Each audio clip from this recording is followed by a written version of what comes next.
All right, guys, today we're going to talk about the immaturity of focusing on freedom and liberty and not responsibility. The freedom movement, the liberty movement, or mislabeling of the issue. I think really it comes down to that. I think it should be a responsibility movement and not a freedom movement, not a liberty movement, but a movement of responsibility of individuals. That may be a little more full buzzy, little flappy gum words, but I think that's the right terminology. And yeah, liberty and responsibility do go pretty closely hand in hand. So yeah, let's get into it. It should be labeled responsibility movement. All right, guys, let me preface this by saying definitely not the most responsible person, so don't get that impression. No, okay, no, but seriously, here we are, sometime in the evening, talking about ideas. Let's look at meaning as a coin, a synthesis of two sides, if you will, and those sides would be responsibility and liberty. Now, in my estimation, responsibility comes first and liberty second. So meaning comes from responsibility and liberty, which are hand in hand, but responsibility comes first and liberty is second. Let's say alone in the forest, our protection is entirely our own responsibility. Now, in society, it's a little bit different. Our responsibility for self-defense and the defense of those that we love is still our own. We may have been misguided to selling that responsibility to the state with no contract or agreement. This claim of individual responsibilities, I think, results in a certain degree of mental illness, addiction, obesity, unhealthiness, poverty. Again, it's just the result, the natural, rational result of the state claiming ownership over individuals' responsibilities. Not all of it, of course. It's ultimately always the individual's responsibility, and barring crazy circumstances, individuals' hands whether they succeed or not. And the issue with the state is that we don't have a contract. There's no consent. We'll delve into this in other videos as well. Bonus fact. The state actually has no legal obligation to protect you.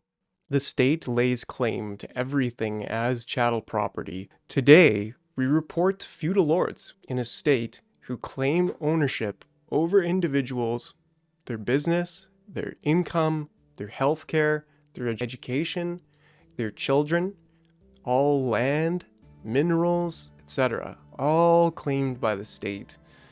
The appeal of the state taking over our responsibilities. So it's always quite an appealing thing. You know, somebody comes along and says, "Oh, you know, I'll take care of your healthcare needs for you. All you have to do is give me a small percent of your income. You know, it's just a no, that's always how it starts."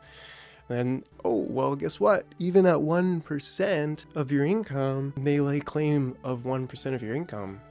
That means that all of a sudden, you have to have...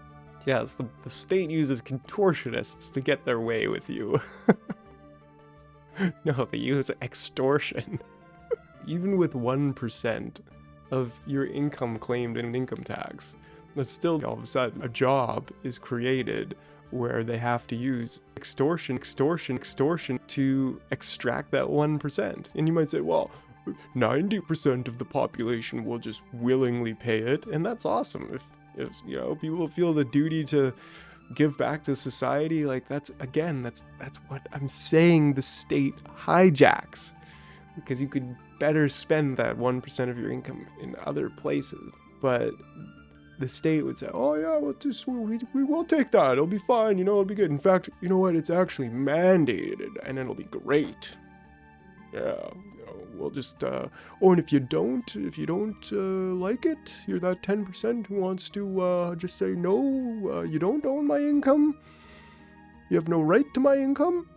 We're gonna steal your stuff. How about that?"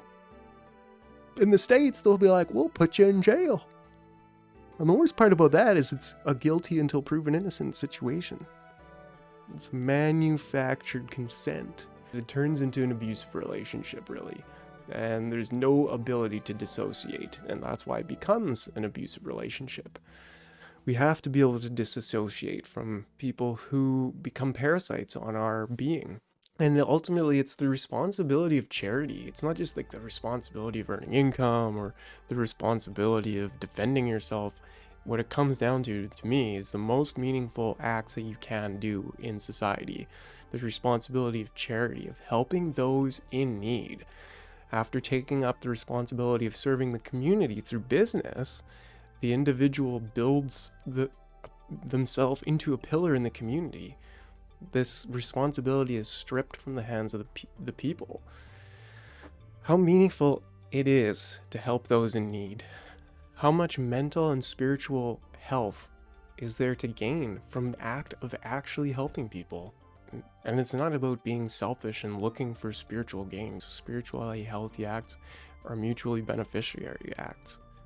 There's nothing more satisfying in life than becoming a pillar in the community through good works, becoming reasonably stable financially, and being able to build something that gives back to the community through charity.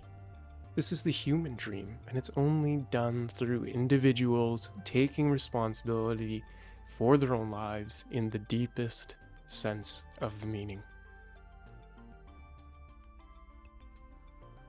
And that means no body, no person, no corporation or group of people claiming ownership of individuals' responsibilities.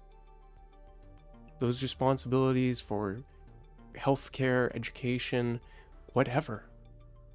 You can only outsource your responsibility for electrical production or waste management or educating your children or building your house or whatever human responsibility we all have and share that you face should only ever be sold through contract, mutual agreement.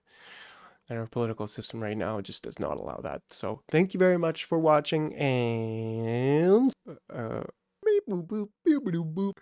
don't know, it sounds radical. See you.